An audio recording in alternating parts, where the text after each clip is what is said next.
Do you ever get the feeling that no matter how much effort you put in or how much you accomplish, it's always someone else or something else that deserves the credit?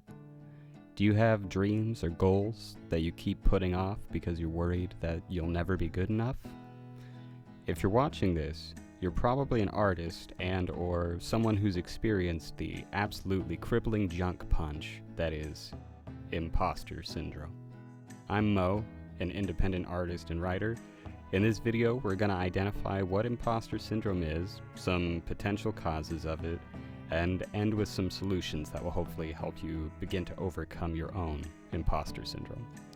I'll preface this by saying I'm not a mental health expert. I'm just another messed up person who's working towards being a little less messed up.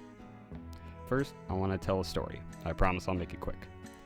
When I was in high school, our school held an art competition. We were allowed to enter up to 3 pieces. I think I entered a pencil drawing and a watercolor painting. And for Christmas that year, I had talked my parents into buying me a Wacom Bamboo, my first drawing tablet. So for my 3rd piece, I entered a digital drawing of an original character. A friend of mine had also entered the competition. We were in the same art class, and I had always looked up to her and her art. After entering the competition, I tried not to think about it too much, because I didn't think I really stood a chance against her. When the results were announced, 2 of my 3 pieces had won 1st and 2nd place respectively. Yeah, I should have been thrilled, but I wasn't. It felt wrong for some reason.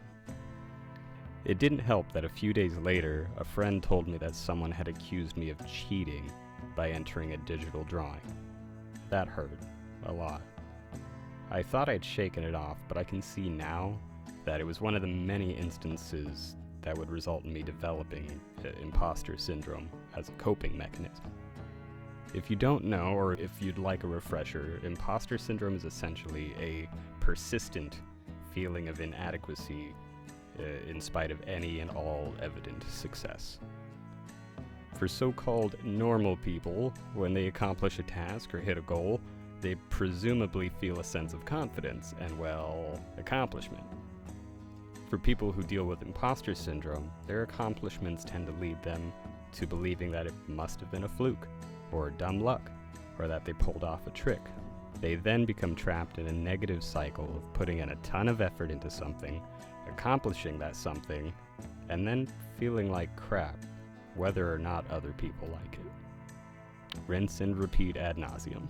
According to Dr. K from Healthy Gamer, I'll link his channel, one of the potential roots of this feeling of imposter syndrome may have come from being either a gifted child or the sibling of a gifted child, because gifted children often have insane standards placed on them, and because of that, anytime that they have a success, it generally isn't celebrated as much because it's just expected.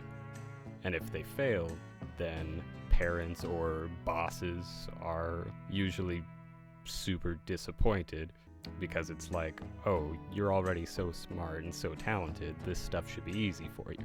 And so that leads to a feeling of the more successful you become and the more you accomplish, the less confident and competent you feel in yourself. So, the solution is this. You have to break out of that negative cycle.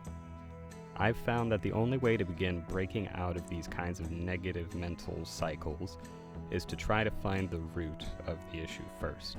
So, now that we have a better idea of where imposter syndrome may stem from, we can start to work through it. Here are a few things you can start doing today that will help. Bear in mind that this is going to be a long, ongoing process, a marathon, not a sprint.